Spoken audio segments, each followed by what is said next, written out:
What up, cooks? Another day, another subscriber up in this piece. You understand what I'm saying? We're growing, bitches. We're growing. Eventually, I'm going to hit that stride when I grow faster and faster. It's already happened, you know what I mean? Especially for those of you that have been here since 1 subscriber, motherfuckers. So, we're coming up there. I have goals. I have goals and I have ways to achieve those goals. Not just with, this channel, but with anything else that I put my mind to, you know what I mean? I think it was Offset who said, put my mind on it, then I put my grind on it. You know what I'm saying?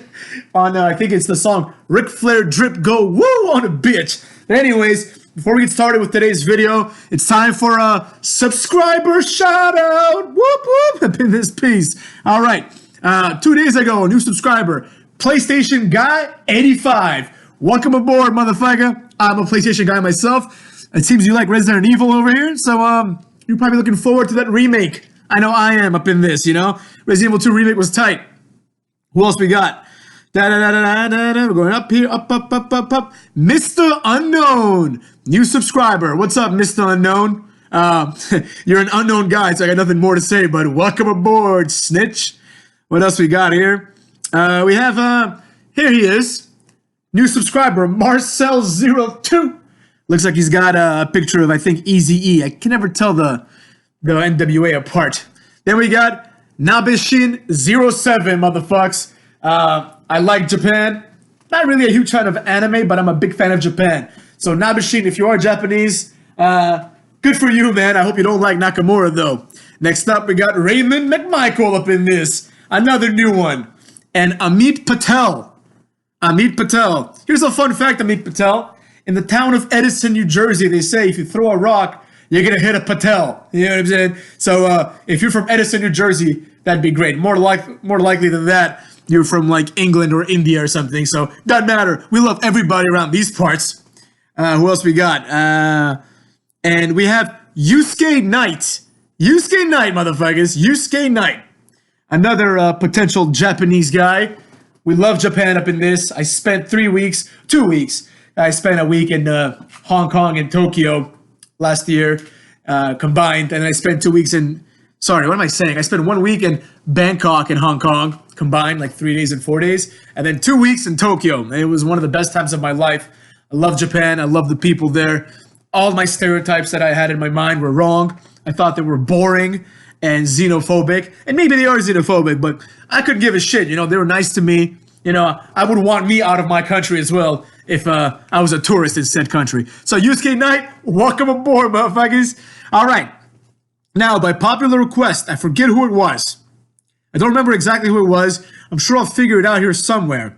But someone asked me to make a video. They said, can you make a video, 25 reasons why Jinder Mahal is awesome? I think there was something else to his or her comment. But, yeah. I don't remember. Doesn't matter. The point is, I decided to go along with this because I actually like Jinder Mahal. And I've been meaning to have an opportunity to talk about how great Jinder Mahal is and how underrated he always has been, honestly. There it is. It was Alpha Wolf, who also is a subscriber, obviously. He says, can you do 25 reasons why Jinder Mahal rules? Or do 25 reasons why Will Ospreay sucks? I forgot about that part. That's an equally good video, in my opinion. But, I listen to the fans, motherfuckers. I listen to the people. Unlike Cody, I'm like CodyRhodes. You know what I'm saying? So here's the video. 25 reasons, 25 big ones, motherfuckers, as to why our good friend Jinder Mahal kicks ass. All right, starting with reason number 1 up in this bitch. He came into the WWE with a gimmick, and the gimmick was great because it made use of the Great Khali. All right, Great Khali, this guy could have easily been one guy his entire career. Great Khali is also one of the most underrated wrestlers ever. I know. People are like, oh, Great Khali can't wrestle. Oh, he can't do a drop toe hold. No, it doesn't matter, douchebags. And in a previous video, I explained why Great Khali is great because he sold like a kayfabe injury for like 2 days in India in some hospital. So, but aside from that, Great Khali is great because there was no need for Great Khali to be anything other than a guy who raises his arms and screams. Like almost like a Braun Strowman, right? He could have been a one-dimensional loser like Braun Strowman. But no, he had a stint as the Punjabi playboy, motherfuckers. Got a whole new entrance and everything. And a very forgettable but important stint as the brother-in-law of Jinder Mahal. The story was this. Great Khali and Ranjin Singh, remember him, motherfuckers? They had a sister, apparently, right? And she was married to Jinder Mahal, who was this, like, very rich Indian guy, right? And basically the way it works in India is that you pay the father a dowry, or is it the other way around? But whatever. In this storyline, it was that Jinder Mahal pretty much was sustaining the Great Khali's family through his sister, right? So the Great Khali and Ranjin Singh were vested in being nice to Jinder Mahal, lest their sister be divorced, which would bring great shame and poverty upon them, right? Now, of course, there's some inconsistencies here. Like, for example, Great Khali is obviously doing well for himself. He wrestles for WWE, but that's neither here nor there, you know? The point is Jinder Mahal came in as a heel, and they were impressed by him, and it was great because I remember to this day when Jinder Mahal came in, like, the Great Khali was like, whatever, he said something in like Punjabi, and he was like, Jinder Mahal, and then he had this like look on his face like, oh my god, it's Jinder Mahal, and it automatically gave this guy credibility, because when the Great Khali, who's a giant man, is praising you and thinks highly of you, that gives you credibility. And there was a point when Jinder Mahal slapped Great Khali in the face, which was also awesome, because even though Jinder Mahal is a big guy, he's nowhere near the size of Great Khali. So to have the balls, kayfabe-wise or not, you know, let's be real, like enough of these like, oh, Great Khali can't move, CM Punk would kick him in the knee. Great Khali would tear CM Punk apart in like 10 seconds, all right? As he would probably tear Jinder Mahal apart as well. So, but in kayfabe, he had the balls, he had the leverage, the clout to slap Great Khali. This was a great character, and I thought they were going somewhere with this, you know? I thought that Jinder Mahal was going to get like at least like a US title type push, you know, but he didn't. He became like a jobber because Great Khali eventually like got pissed off and whooped his ass. And then eventually we all know what happened. He ended up in 3MB up in this bitch. But it doesn't matter. It doesn't matter, you know, because there's more. That was just reason one. So again, to synopsize thus far, reason one, he came into the WWE with a gimmick. And it was a great gimmick, and it made use of the Great Khali, who did not need to have any use made of him. But it was actually good writing from whatever, Paul Heyman, whoever the fuck it was. It was good shit, you know? Reason number two, I heard a podcast, and he seems like a nice guy who deserved the push. That's my reason number two. He is a nice guy. There will be other reasons on this list that explain why he's a nice guy, but they're their own reasons, right? They just kind of allude to being a nice guy. But I think it's a good enough reason. If you're a nice guy, you should be rewarded with kindness and niceties, right? It is a meritocracy, of course, and I think, as the other reasons we'll explain, he did merit his push, you know? Especially considering it was a short push, it didn't really lead to much. He deserved it, you know? But he's a nice guy, and in an industry full of whiny crybaby pussies like Sami Zayn and Dolph Ziggler and these like complete like losers, right? It's good to see a Jinder Mahal, a guy who got fired, and he was like, you know what? Like, I let myself go. I wasn't passionate. He's like, they fire you if you aren't passionate, you know what I mean? So he's like, I deserve to be fired, and he came back, and he's like, and I wanted to prove to myself that I could come back. And he explained that like him and Drew McIntyre both got released on the same day, and apparently they're like very, very close friends. And he said Drew McIntyre was certain that he was coming back, right? Whereas Jinder was like, I don't know, he had to like find himself, you know? So he's a nice guy who worked his ass off, and that right there is a good enough reason, better than any other reasons in my opinion, motherfuckers.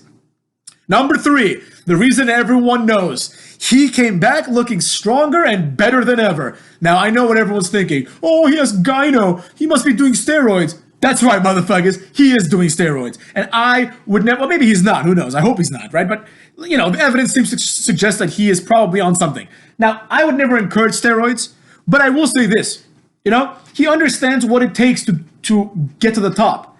Now, the sacrifice is something that an athlete or a performer of any sort should not have to do. But we live in the real world, motherfuckers. We live in the real world.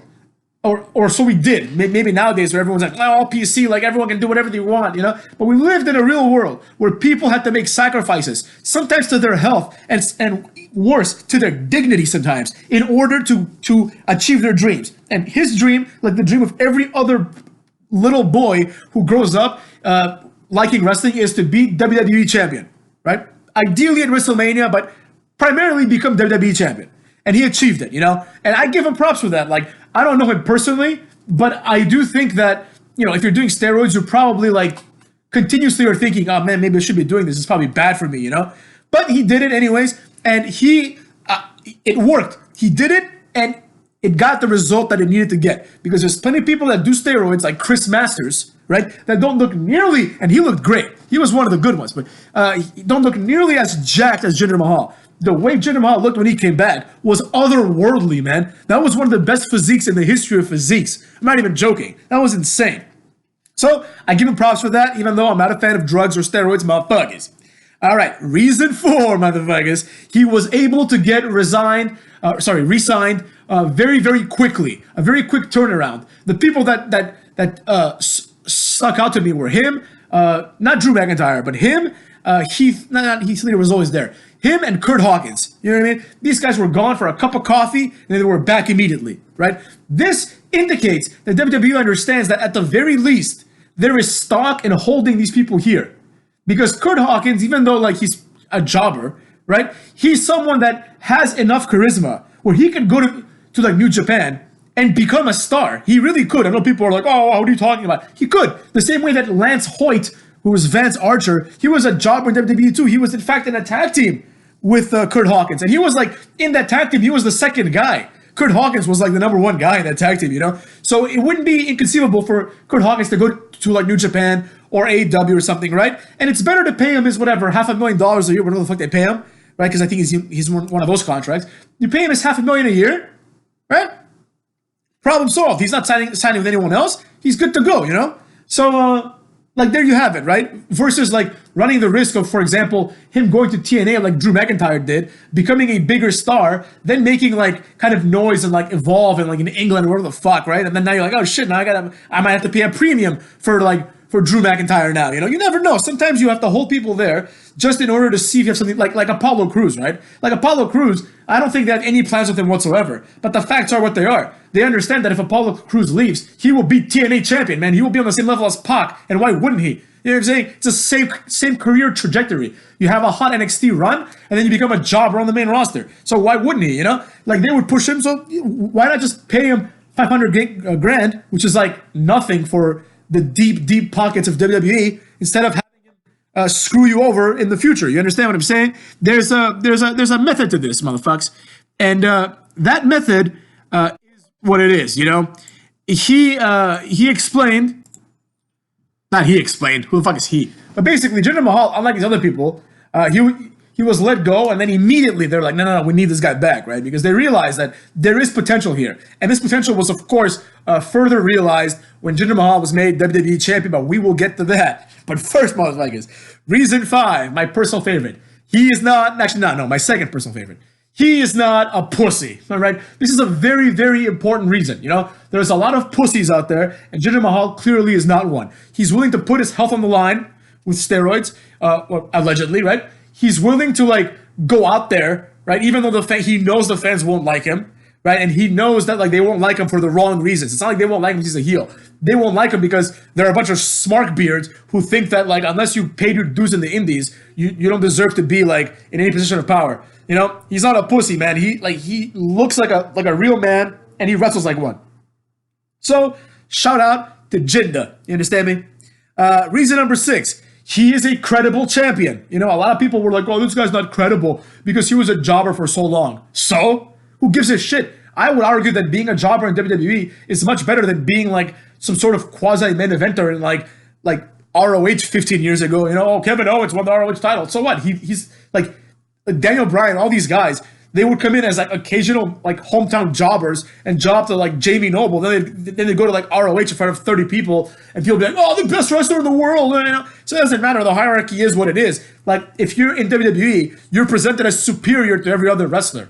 Like kayfabe doesn't just exist within the company. It exists in the greater wrestling milieu, motherfuckers, right? So there is a hierarchy, right? So it doesn't matter how many times they try to tell me that Okada is the number 1 wrestler in the world. I know him as Okado from TNA, the jobber who would get periodically beaten up by Samoa Joe or D'Angelo Dinero, one of them, right? He wasn't this big deal ever, you know? Now he's a big deal. Yeah, he's a big deal for Japan. Kushida is like a million-time junior heavyweight champion, right? But he comes in, he loses to Cameron Grimes, who's like presented as like an up and coming jobber, you know. So there are elements of like a higher hierarchy, right? So this idea that Jinder Mahal was never a credible champion is ridiculous. The only thing that matters is, are you big and strong looking, right? Because that's the only thing that I buy. Like, I don't care if Kevin Owens goes and beats like Davey Richards 17 times and then beats like Eddie Edwards. Like, by the way, two of the most generic names ever. Like Eddie Edwards and Davey Richards. Anyways, he beat these guys 20 times in a row. I couldn't give a rat's ass. I know that if Davey Richards and Eddie Edwards came to WWE, they would be jobbers. They would be like in a cruiserweight tag team. They'd be like Paul London and Brian Kendrick. So who gives a shit if Kevin Owens beat these guys, right? All that matters is, can you beat the guys in WWE? And anytime is as good as any, motherfuckers. Bradshaw, in my opinion, one of the best champions of all time. Bradshaw was like, I wouldn't say he was a jobber, but he was a tag team guy who like never did anything of worth in singles competition. Then before you know it, boom, he's shot up to the main event. Same thing with Jinder. I like that a lot, you know? So, yeah, credible champion, motherfuckers. Reason number 7, he is a minority, so he ticks that box, motherfuckers. Although I personally believe that it shouldn't matter what race or color you are, to be champion, but I know it fits a quota, fits a requirement. People can be like, oh, people of color are not being represented. It is what it is, you know? Number 8, he gave the Singh brothers a chance. Now, in the Cruiserweight tournament, right, I remember, the first Cruiserweight Classic, I remember the Singh brothers as the two of the people that stood out the most, right? I already knew who TJP was. I knew Cedric Alexander, and he obviously stood out. I knew Kota Ibushi. I did not know the Singh brothers, you know?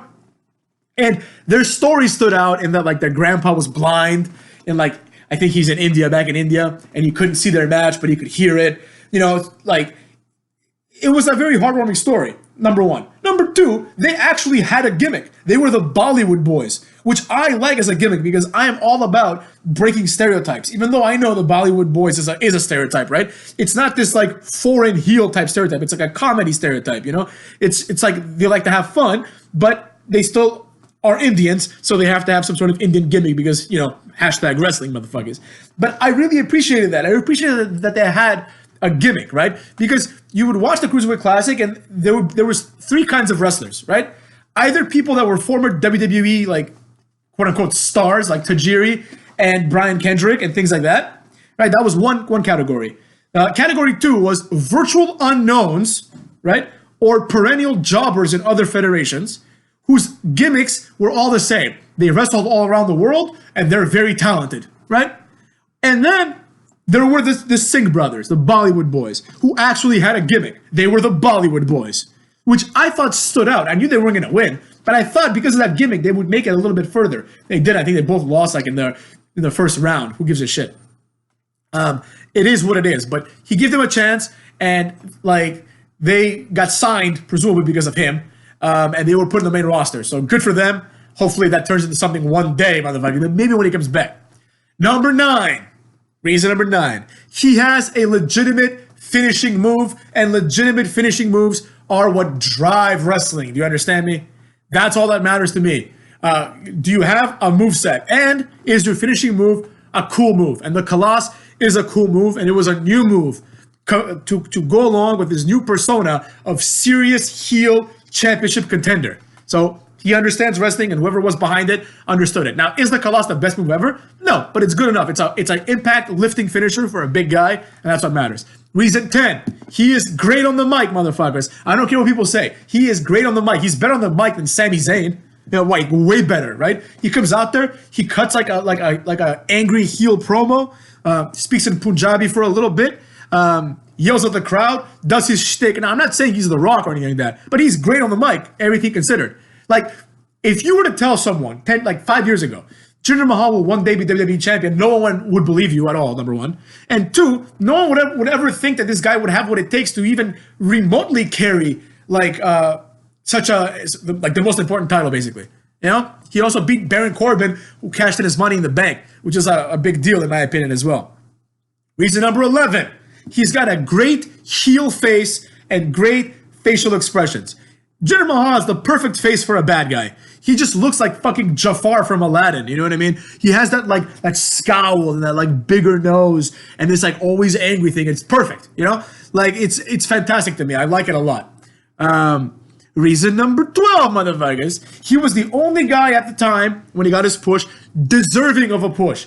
I remember the number 1 contenders match that he won. It was like him and 5 other jobbers in like a 6-pack challenge, right? And but they were like real jobbers, you know. It was like Mojo Rawley, like Fandango, like Sami Zayn, like that level of jobber, you know. So, and he had just come back from being eliminated by Mojo at the Andre the Giant Battle Royal, which in hindsight he should have won to push forward the fact that he's going to be WWE champion, but it is what it is. So those were the people that they were pushing for the WWE title against Randy Orton. Everyone else was going after the US title. It was like AJ Styles and Kevin Owens or some shit like that. They were going after the mid-card title. So as soon as that match happened, I'm like, wow, this is actually like really cool. They've got these people who like are all jobbers, and one of them is going to get a title shot, right, at the pay-per-view, presumably, right? And the only one that made sense was Jinder Mahal. So for that reason, he's awesome. Because think about it. He, on one of the 2 flagship shows, he was one of the only ones that deserved to be elevated from where he was, based on his appearance, his putting in work, his physique, and everything else. Reason number 3, motherfuckers, he is better than Sami Zayn, motherfuckers. Reason number 14, he is better than Kevin Owens. That's right, I said it. He's way better than Kevin Owens. He's more charismatic. He looks better like as a human being. And I honestly think, I don't think Kevin Owens is anything special in the ring. All he does is like the stunner, and like he's not good in the ring or anything like that. So I'm going to say that he's better than Kevin Owens in the ring too, motherfuckers. Reason number 16. This is a very important reason. He was in 3-man band, 3MB, and did what he was told and made the most of it, which I have affectionately called in the past the Mark Henry strategy, right? He did the Mark Henry strategy, which is it's not your time yet, kid, right? So you sit there in the corner and you wait. And maybe if you're lucky, one day you get your shot. Another great example of this is The Miz, right? After The Miz main event at WrestleMania in what essentially is the worst, like, I won't say the worst match, but it is like he is the most irrelevant main eventer of WrestleMania history, because the real main event there was the feud between The Rock and John Cena, right? Nobody gave a shit. It could have been like John Cena versus R-Truth, who no one would have cared, right? But despite that, Miz closed out WrestleMania and he won the match. So, and then after that, he just went way downhill. A few WrestleManias later, when I went to see it in Jersey, right? The Miz was in the pre-show against Wade Barrett for the Intercontinental title, but nonetheless, the pre-show, man, of WrestleMania. Like CodyRhodes had like a potential match. Of course, the match was scrapped because of time constraints, and they're like, we don't need CodyRhodes and like Damian Sandow on this card. Get them the fuck out of here, right? So, and they're probably going to lose anyways. But the point is, like The Miz had gone directly to the undercard. I don't care how, like, it's called the undercard for a reason. I don't care if the WWE title is like on the pre-show, right? If it's on the pre-show, you're an undercard wrestler. And Wade Barrett and The Miz were the exact same thing. They were undercard wrestlers who were trading off meaningless Intercontinental title runs, right? Except here's the difference. Wade Barrett got his ball and went home, even though he got the King of the Ring, right? He left. Wade Barrett left, motherfuckers, to pursue other things, and good for him. I'm not knocking him for it at all. But The Miz stuck around, and eventually those IC title runs started adding up to where now he's one of the best, one of the most like, successful Intercontinental champions of all time, motherfuckers, and he will beat Jericho and his reigns and become the best one. Now, more important than that, eventually the pendulum started swinging the other way, and Miz eventually got, like, he was promoted to a mid-carder and now to an occasional main eventer. Like he's wrestling for the world title. You know, he wrestled for the world title like last week or whatever against Bray Wyatt, right? It was a throwaway match, but nonetheless, right? He's had significant WrestleMania like moments. Like he had like his match with Shane, you know, that was an entire feud and everything, right? So he has gone, like, his Mark Henry moment is coming again. Like, dude, you've paid your dues for like 10 years. You haven't been champion in 10 years. You've been a jobber. We treated you like shit, and now you're getting it again, you know? So that may have happened to Wade Barrett if he stuck around. That's basically what happened to like Jinder Mahal, except for the fact that he was fired for a short period of time.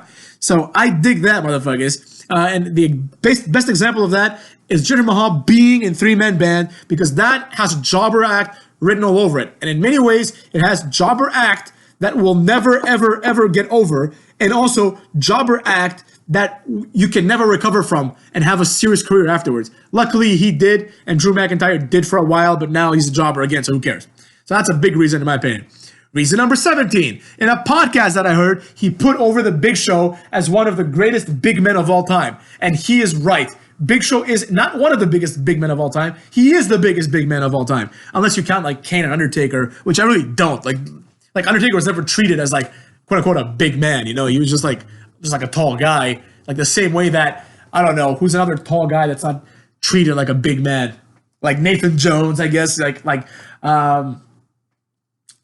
Albert or like Test. Like they're like big guys, but they're not treated as like these big like they don't wrestle like big men is what I should say, right? The Big Show wrestles like a big man. Like if Big Show goes off the turnbuckle and he misses, he's gonna lay on the ground for like 30 minutes, you know, like a super heavyweight, I guess is the word we're looking for, right?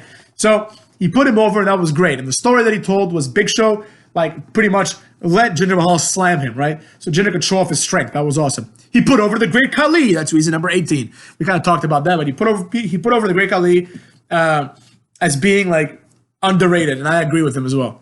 Reason number 19. He would be a multiple-time champion in New Japan, and everyone would pretend that he would have been this missed opportunity. Do you understand what I'm saying, motherfuckers? If he decided to go to New Japan, he would eventually become some sort of champion there, no doubt about it, right? They are in dire need for people with charisma and actual physique, right?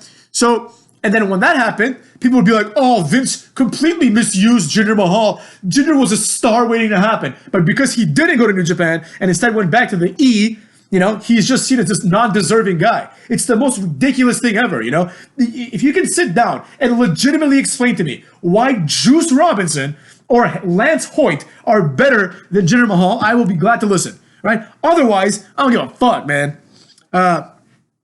Reason number 20. He made the most out of his push, motherfuckers. He really, really ramped it up, right? He had like a relatively decent WWE title run, but he made the most out of it.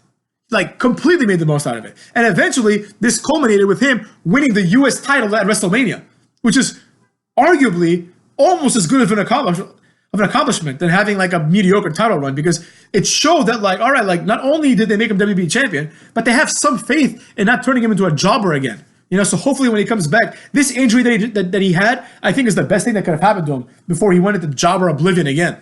So I like that. Reason 21, motherfuckers, he looks like a champion. I don't just mean his physique, but just his demeanor, right? Like he would come out in suits, have a little turban on, out of a limo on this huge like Indian rug. It was fantastic. So reason 21 is he looks like a champion and he looks like someone that can kick your ass. And that's very important because I am tired of champions like Kofi Kingston. If I saw Kofi Kingston in the street, I would not be terrified of him whatsoever, right? If Kofi Kingston, like earlier today, I was walking and this guy ran me over almost, right? And I started yelling at him. I was like, you piece of shit, this. And I kind of lost my mind. Like I overreacted for sure, but I could tell that he was very petrified of me, right? Now, if that guy was Jinder Mahal, he would not be petrified of me. If that guy was Kofi Kingston, he probably wouldn't be petrified of me either. But I wouldn't be petrified of him, motherfuckers. And I would be, like, I'd fight him. You know, I would fight Kofi Kingston. If the opportunity came, I would. And if I had a reason to, obviously, right? Jinder Mahal, though, he would destroy me. And that's all. And that is very important. Like, having a champion that you realize you can't beat is extremely important.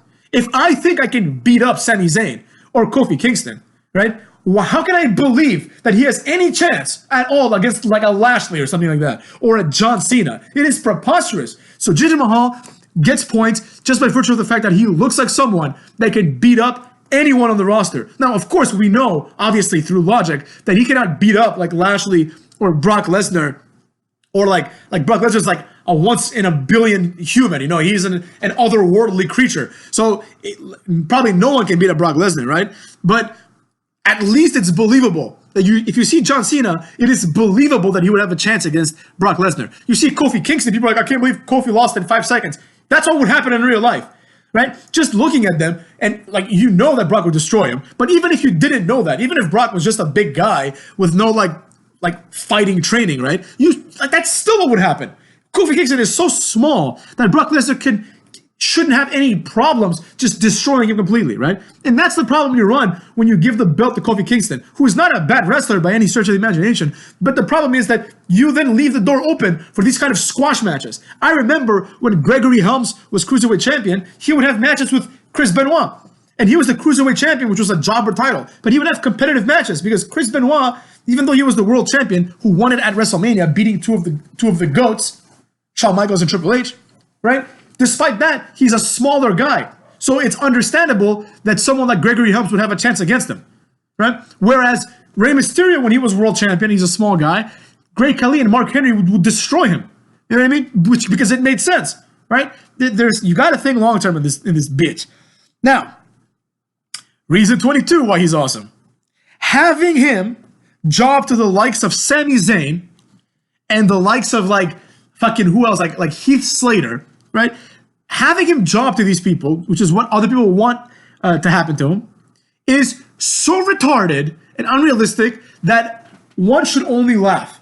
I have to harken back to CodyRhodes beating Great Khali with a bullshit disaster kick. It was the most ridiculous thing I've ever seen in my life. It's just preposterous. It's not realistic. There has to be some realism. And Jinder Mahal is there for that reason. So having him, people are like, oh, why didn't Sami Zayn get a push? Because he sucks completely. He's inferior to Jinder Mahal in every possible way, including in the ring and athletically. So why the fuck would I care about that? So any kind of alternative would have been inferior in my opinion. 23, motherfuckers. Reason 23. The modern day Maharaja is a great name. I would have taken away the modern day part and just called him the Maharaja. Right, that would have been nice. It sounds regal. It sounds foreign enough to the point where it's like, oh, what the fuck does that mean? You have to Google it, you know? So I like that a lot. It was a good name. Reason 24. He understands wrestling. You understand me? He understands wrestling.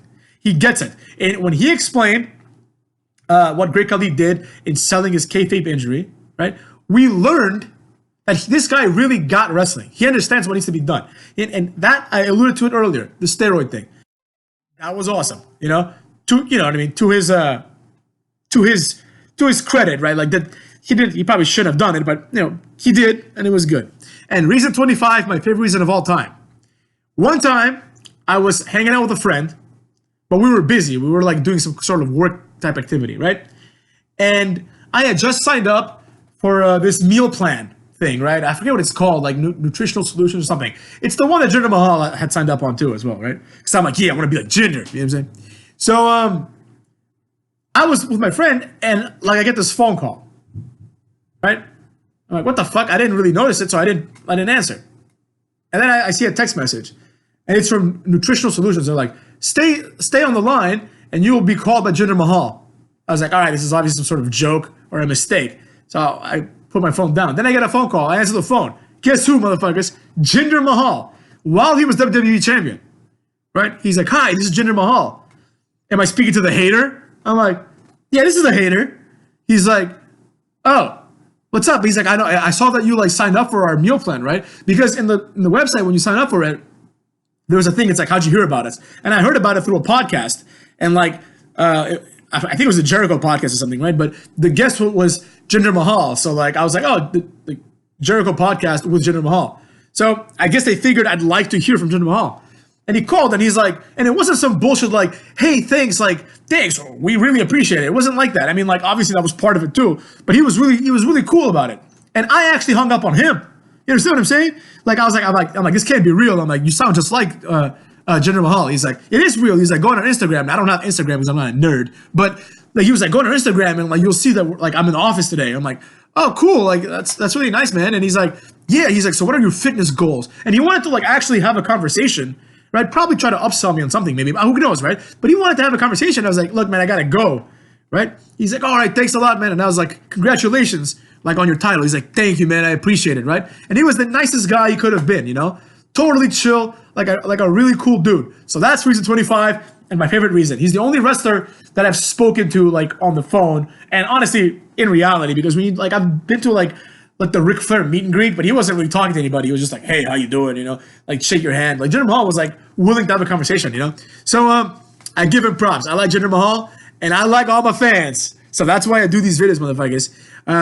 Next up, I might do a video on, what video am I going to do next? It might be why Ospreay sucks ass. We'll see, motherfuckers. We'll see. And I have two new notifications here. So let's see if there's a new subscriber. Wow, this is going to be great. Sabora11 just subscribed 30 minutes ago. So now he or she will also be shouted out up in this. All right, motherfuckers. Have a good day, and I will talk to you later, bitches.